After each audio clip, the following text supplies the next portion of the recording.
Vous souhaitez faire fructifier votre argent en bourse mais vous ne savez pas comment faire. Cela tombe bien car dans cette vidéo vous allez apprendre les bases de la bourse afin de vous familiariser avec ce milieu.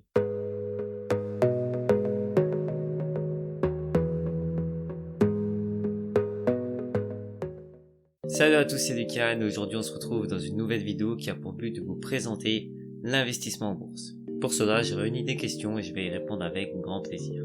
Alors n'hésitez pas à poser vos questions en commentaire pour que je puisse y répondre dans une prochaine vidéo. Avant de poursuivre, je tenais à vous remercier pour vos retours par message sur les réseaux sociaux ainsi qu'à vos commentaires sous mes précédentes vidéos. Merci encore pour votre soutien, cela me fait chaud au cœur. Sans plus attendre, commençons par la base.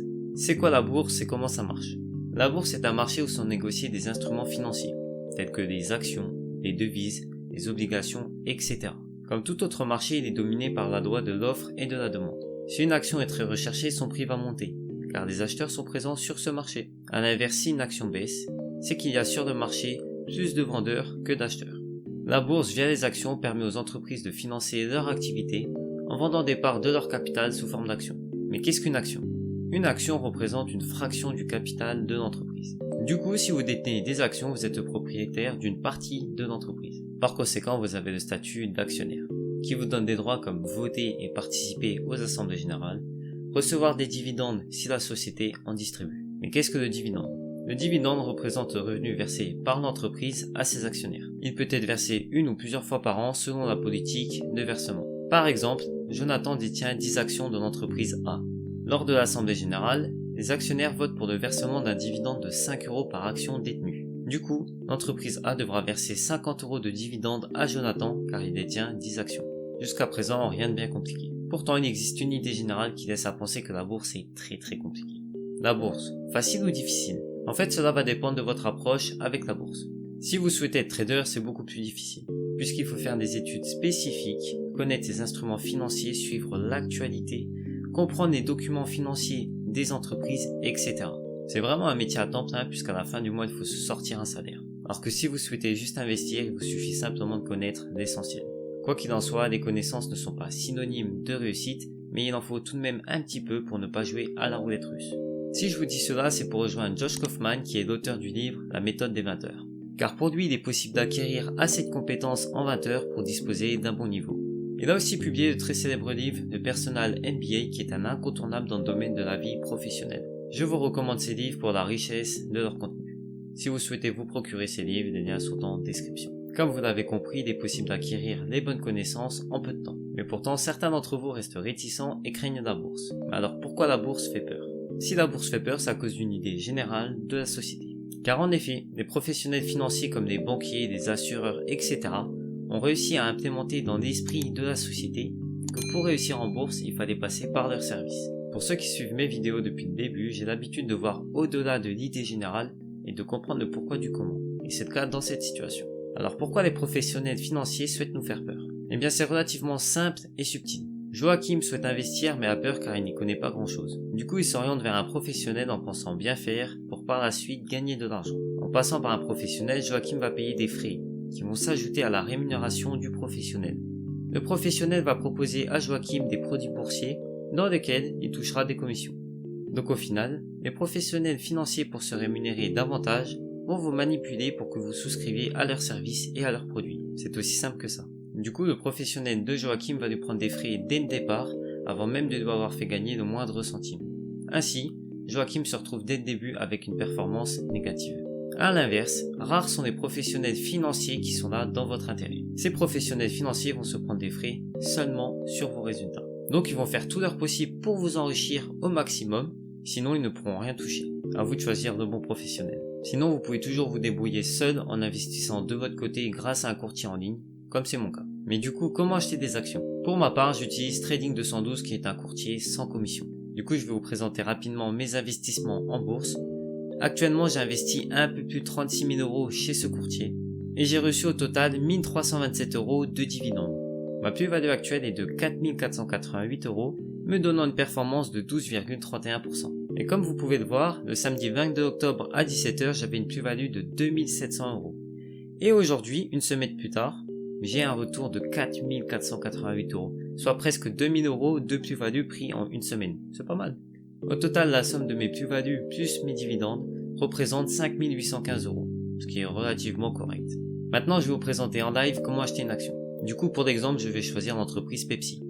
Je vais pour cela dans l'onglet recherche, j'écris Pepsi. Hop. L'action est actuellement à 182 $.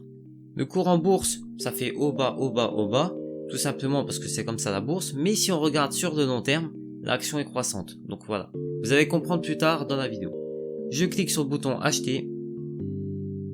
Je vais en prendre pour 10 €, ce qui représente 0,0545 actions.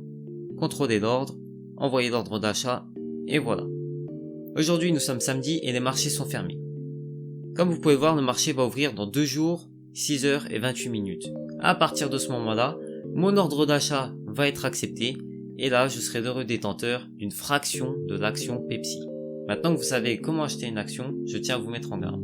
Attention lors de votre premier achat. Aujourd'hui, je suis très à l'aise en bourse et je n'ai aucun mal à investir 2000 € sur un coup de tête. Pour autant, ce n'était pas le cas à mes débuts. En effet, quand j'ai commencé, j'étais étudiant. Et bien que je travaillais à côté de mes études, cela ne me constituait pas le salaire à Bill Gates, donc l'argent était vraiment sacré pour moi. Pour l'achat de ma première action, j'ai choisi l'entreprise Apple, en investissant 100 € dedans. Et là, je suis devenu complètement fou. À partir du moment où j'avais investi cet argent qui était sacré pour moi, j'ai constamment regardé toutes les 10 minutes le cours en bourse, pour voir si j'étais en perte ou en gain. Car l'idée de perdre mes 100 € était inconcevable. Sauf qu'Apple c'est vraiment du solide, et le pourcentage de tout perdre est relativement ridicule tellement que l'entreprise est un mastodonte dans son secteur. Pourtant, j'ai eu ce comportement qui touche quasiment tous les débutants. Voici une illustration du cycle des émotions en bourse. Au final, après un an, j'ai un retour positif avec l'entreprise Apple de 32%, avec une plus-value de 200 €. Donc au final, j'ai stressé pour rien. Bien que je vous dise de manière bienveillante de ne pas avoir peur lorsque vous commencez à investir, beaucoup d'entre vous réagiront comme moi et c'est complètement normal. Ce que je peux vous dire, c'est de bien diversifier vos placements et surtout d'être très patient. Maintenant, passons au sujet le plus intéressant selon moi. Les différents risques en bourse. La bourse est souvent associée au risque. Pourtant, sur le long terme, les marchés sont à la hausse. Il est bon de rappeler que vous prenez le risque de perdre de l'argent au même titre que vous prenez l'opportunité de gagner de l'argent. Pour la suite, cela appartient à vos choix. Concernant les risques, il existe 2 grands types. Le risque spécifique et le risque de marché. Pour commencer avec le risque spécifique, ce dernier peut se diviser en risque spécifique à une entreprise, par exemple un scandale lié à une entreprise qui va engendrer une baisse de son cours en bourse. Risque spécifique à un secteur d'activité, par exemple une pénurie dans un secteur, donc moins de ventes par des entreprises, causant de moins bons résultats menant à une baisse des cours en bourse. Risque spécifique à une zone géographique, comme par exemple le MOEX, qui est l'indice boursier russe, qui a perdu 43% suite à la guerre en Ukraine. Ensuite, il y a d'autres types de risques qui est le risque de marché. C'est simple car tout le monde se casse la gueule, comme la crise de 2008 et 2020. Maintenant que vous connaissez les différents risques, comment se prémunir des risques? Pour se prémunir des risques spécifiques, il faut tout simplement se diversifier. Comme le dit le célèbre proverbe français, il ne faut pas mettre tous ses œufs dans le même panier. Ce qui veut dire que dans les affaires, il faut être prudent et ne pas tout risquer sur une seule entreprise. Du coup, pour une bonne diversification, il faut être présent dans plusieurs entreprises, de plusieurs secteurs d'activité et de zones géographiques. Comme ça, si un secteur d'activité connaît des difficultés, vous avez toujours vos autres secteurs qui marchent pour le mieux. Idem pour la zone géographique. Un pays peut connaître des problèmes, d'où l'intérêt d'être présent sur d'autres pays. Ainsi, vous maximisez vos chances de contrer un risque spécifique. Concernant le risque de marché, il faut relativiser. Tout le monde est concerné et ce n'est qu'une question de temps, car les marchés sont à la hausse sur le long terme.